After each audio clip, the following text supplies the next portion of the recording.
अस्सलाम वालेकुम स्टूडेंट, आपको इल्मी कंसेप्ट्स के प्लेटफॉर्म के ऊपर वेलकम कहते हैं।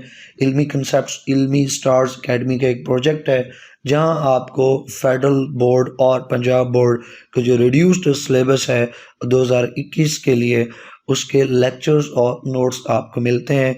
तो आप लाजमी अपने फ्रेंड्स और फेलोज के साथ चैनल को और चैनल की वीडियोस को शेयर किया करें ताकि मैक्सिमम बच्चों का फ़ायदा हो सके।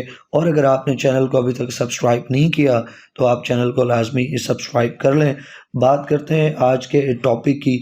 ये लेक्चर नंबर 2 है चैप्टर 3 का, जो कि फोर्सेस और मोशन का चैप्टर है। और इससे पहले लेक्चर 1 के अंदर हम लीनियर मोमेंटम को पढ़ चुके हैं और इस वीडियो लेक्चर के अंदर हम जो कंजर्वेशन ऑफ लीनियर मोमेंटम है उसको सीखने जा रहे हैं। इससे पहले कि हम लेक्चर को आगे लेके चलें, मैं आपको बताऊंगा कि अगर आप ये लेक्चर सीख लेते हैं तो आप एक्सरसाइज का कौन सा क्वेश्चन सॉल्व कर सकेंगे। तो एक्सरसाइज का जो रेफरेंस है वो कंप्रिहेंसिव क्वेश्चन नंबर 4 का है। कंप्रिहेंसिव क्वेश्चन नंबर 4 में लिखा गया है कि state and explain the law of conservation of momentum for an isolated system. इस क्वेश्चन के आंसर में आप ये लेक्चर नोट्स जो है वो लिख दें तो आपका आंसर जो है वो बेहतरीन हो जाएगा। यानी आप ये पूरा लेक्चर जो आप सुने उसमें हेडिंग्स सब हेडिंग्स इस क्वेश्चन के आंसर में लिख दें तो उसका आंसर हो जाएगा। तो चलते हैं अपने टॉपिक की तरफ, कंजर्वेशन ऑफ लीनियर मोमेंटम। सबसे पहले हम इसकी स्टेटमेंट को देखेंगे कि ये स्टेटमेंट में क्या लिखा है और ये जो कंजर्वेशन ऑफ लीनियर मोमेंटम इसका मतलब क्या है। तो जो कंजर्वेशन ऑफ मोमेंटम है, ये law of conservation of momentum है, वो हमें ये बताता है कि किसी भी आइसोलेटेड सिस्टम का जितना फाइनल मोमेंटम जो है वो लाजमी इनिशियल मोमेंटम के इक्वल होना चाहिए। यानी सिस्टम का जितना इनिशियल मोमेंटम है उतना ही फाइनल मोमेंटम हो। चेंज के बाद जो भी चेंज आना है, जो भी कुलियन होनी है, वट एवर सिस्टम के अंदर जो भी चेंज होना है, उस चेंज के बाद अगर हम देखें तो चेंज से पहले का जो मोमेंटम है इनिशियल मोमेंटम और चेंज के बाद का जो मोमेंटम है फाइनल मोमेंटम, दोनों इक्वल होने चाहिए। किसके लिए? किसी भी आइसोलेटेड सिस्टम के लिए। ठीक है, समझ आ गया कि फाइनल मोमेंटम इनिशियल मोमेंटम की इक्वल होना चाहिए। लेकिन ये आइसोलेटेड सिस्टम है क्या? तो हमारी जो दूसरी हेडिंग है एक्सप्लेनेशन, उसकी सब हेडिंग आइसोलेटेड सिस्टम के अंदर हम ज़रा जान लेते हैं कि आइसोलेटेड सिस्टम किसे कहते हैं। तो आइसोलेटेड सिस्टम जो है ये कलेक्शन ऑफ पार्टिकल्स है। कलेक्शन ऑफ पार्टिकल्स से मतलब भाई आप जो भी सिस्टम बनाओ, एक कंटेनर मिसाल के तौर पे आप ले लेते हो, उस कंटेनर के अंदर दो बॉडीज मौजूद हैं, तो वो दो बॉडीज भी तो पार्टिकल्स के बनी होंगी, उसमें कंपाउंड्स होंगे, मॉलिक्यूल्स होंगे, एटम हो सकते हैं। वो कंटेनर खुद भी तो पार्टिकल्स का बना होगा। तो तमाम पार्टिकल्स को कलेक्टिवली, पूरे पार्टिकल्स की बात हो रही है। तो एक आइसोलेटेड सिस्टम जो है वो बेसिकली कलेक्शन ऑफ पार्टिकल्स है। अगर बहुत छोटे लेवल के ऊपर जाकर देखें, माइक्रो लेवल के ऊपर जाकर देखें, तो that is basically collection of particles. वो कलेक्शन ऑफ पार्टिकल्स जो एक दूसरे के साथ इंटरेक्ट कर सकते हो, लेकिन उनकी जो इन्वायरमेंट के साथ इंटरेक्शन है, कौन सा environment? External environment, outside environment के साथ उनकी जो इंटरेक्शंस हैं वो नेग्लिजिबल होनी चाहिए। एक्सटर्नल इन्वायरमेंट के साथ उनकी इंटरफेरेंस, एक्सटर्नल इन्वायरमेंट का उनके ऊपर इफेक्ट जो है वो इतना कम हो कि हम उसको इग्नोर कर सकें, वो ऑलमोस्ट ज़ीरो हो। या तो आप कह सकते हैं कि एक्सटर्नल इन्वायरमेंट की इंटरफेरेंस ज़ीरो हो। अगर वैसा नहीं कहना चाहते तो आप कह सकते हैं कि उन पार्टिकल्स की एक्सटर्नल इन्वायरमेंट के साथ जो इंटरेक्शन है वो ऑलमोस्ट नेग्लिजिबल हो, उसको इग्नोर किया जा सके। ये वो अल्फाज हैं जो बुक पे लिखे गए हैं, डिफ़ाइन किया गया है। एक सिंपल सा अंदाज इसी बात को डिफ़ाइन करने का ये है आइसोलेटेड सिस्टम को, कि आइसोलेटेड सिस्टम एक ऐसा सिस्टम है जिसमें कोई भी एक्सटर्नल फोर्स एक्ट नहीं करती। एक ऐसा सिस्टम जिसमें कोई एक्सटर्नल फोर्स एक्ट ना करे, उस सिस्टम को हम आइसोलेटेड सिस्टम कहते हैं। ये सिंपल सी डेफिनेशन है, बिल्कुल ठीक है। इसे लिखना चाहें तो भी बहुत अच्छी बात, और अगर आप बुक वाली डेफिनेशन लिखना चाहें तो भी आपकी मर्जी है। एक्सप्लेनेशन में हमारी जो पास जो दूसरी सब हेडिंग आ रही है वो वेरिफिकेशन की है। ऊपर तो हमने लफ्ज़ों में लिखा कि कंजर्वेशन ऑफ मोमेंटम क्या है, कि फाइनल मोमेंटम इनिशियल मोमेंटम की इक्वल होना चाहिए।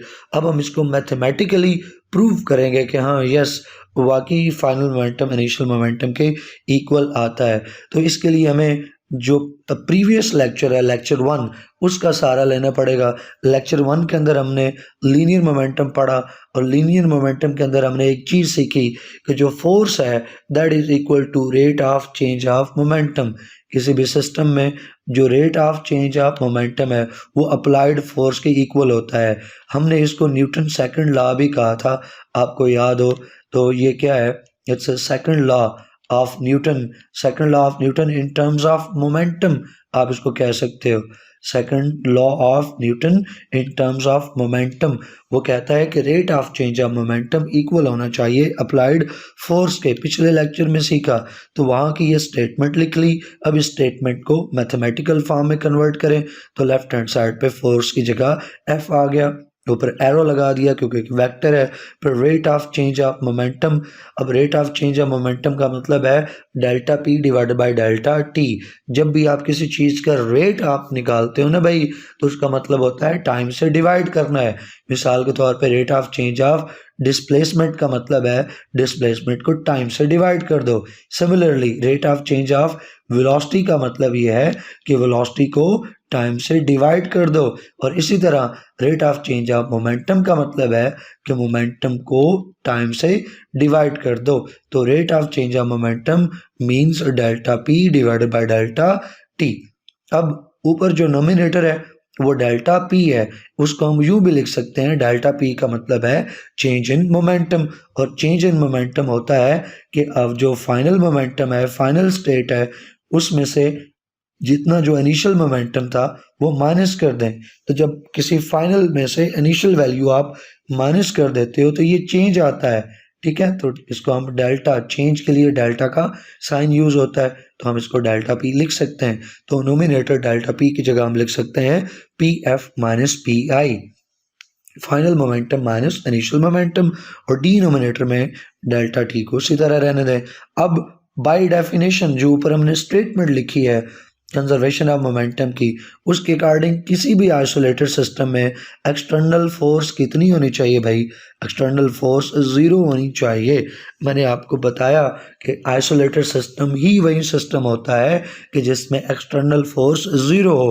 तो इसका मतलब है कि हम F equal to zero put करेंगे आइसोलेटेड सिस्टम में। तो लेफ्ट हैंड साइड पे F equal to zero put कर दिया और राइट हैंड साइड अभी उसी तरह आप नीचे लेके आए। अगले स्टेप में आप क्या कर लो, जो डेल्टा टी है डिनोमिनेटर में, इसको लेफ्ट हैंड साइड पे जाके मल्टीप्लाई कर दो। तो zero multiplied by delta T equal to इधर आ जाएगा P F minus P I. अब कोई भी फैक्टर हो वो अगर वो ज़ीरो से मल्टीप्लाई करे तो रिजल्ट हमेशा ज़ीरो आता है। तो लेफ्ट हैंड साइड फिर ज़ीरो हो गई और left hand side zero equal to P F minus P I. ज़रा इस बात को गौर से तो देखें, इसका मतलब क्या बनता है? P I, P F minus P I का मतलब है चेंज इन मोमेंटम, और ये चेंज इन मोमेंटम किसके इक्वल आ रहा है? ज़ीरो के इक्वल आ रहा है। तो जो कंजर्वेशन ऑफ मोमेंटम है उसके अंदर हमने कहा था कि फाइनल मोमेंटम इनिशियल मोमेंटम की इक्वल होना चाहिए। उसी बात को यूं भी कह सकते हैं कि जो चेंज इन मोमेंटम है P F minus P I, change in momentum कितना होना चाहिए? ज़ीरो होना चाहिए। Change in momentum zero. दूसरे लफ्ज़ों में जो डेल्टा पी है, हम P F minus P I को डेल्टा पी लिख सकते हैं। तो delta P equal to zero, यानी चेंज इन मोमेंटम ज़ीरो होना चाहिए किसी भी आइसोलेटेड सिस्टम में, तब उसके अंदर जो लीनियर मोमेंटम है वो कंजर्व होता है। अच्छा, अगर यूं नहीं बात करनी तो बात को आगे बढ़ा लेते हैं। ये जो इक्वेशन हमारी बनी है zero is equal to P F minus P i, इसमें p i right hand side पे डिवाइड माइनस हो रहा है, सब्सट्रैक्ट हो रहा है। इसको इक्वेशन के लेफ्ट हैंड साइड पे तो लेके आए, तो लेफ्ट हैंड साइड पे ये हो जाएगा प्लस आके, लेफ्ट हैंड साइड पे प्लस हो गया तो zero plus P I equal to P F. अब आपको पता है किसी भी फैक्टर में जब आप ज़ीरो ऐड करते हो तो रिजल्ट पे कोई फ़र्क नहीं पड़ता, तो पी आई आ जाएगा नीचे और राइट हैंड साइड पे इक्वल टू पी एफ। तो P I equal to P F, ज़रा साइडें चेंज कर दें, तो साइडें चेंज करने के बाद P F equal to P I हो जाएगा। P F equal to P I, तो पी एफ फाइनल मोमेंटम है, पी आई इनिशियल मोमेंटम है, तो क्या निकला? Final momentum equal to initial momentum. और स्टेटमेंट भी क्या थी linear conservation of linear momentum की कि फाइनल मोमेंटम जो है वो इनिशियल मोमेंटम के इक्वल होना चाहिए। इसी बात को मैंने बताया, यूँ भी कह सकते हैं कि चेंज इन मोमेंटम ज़ीरो होना चाहिए। तो ये था law of conservation of linear momentum या linear conservation of linear momentum of an isolated system. मुझे उम्मीद है कि आपको ये समझ आया होगा। कोई क्वेश्चन हो, कोई क्यूरी हो तो कमेंट सेक्शन में आप लाजमी पूछें और फ्रेंड्स और फेलोज के साथ लेक्चर्स को और नोट्स को और चैनल को शेयर करना मत भूलें। आपकी सपोर्ट से ही हम आगे बढ़ रहे हैं। जितना आप सपोर्ट करेंगे उतने आपको ज़्यादा लेक्चर्स मिलेंगे और मैक्सिमम बच्चों का बेनिफिट हो सकेगा। तो टिल नेक्स्ट वीडियो, अल्लाह हाफिज़।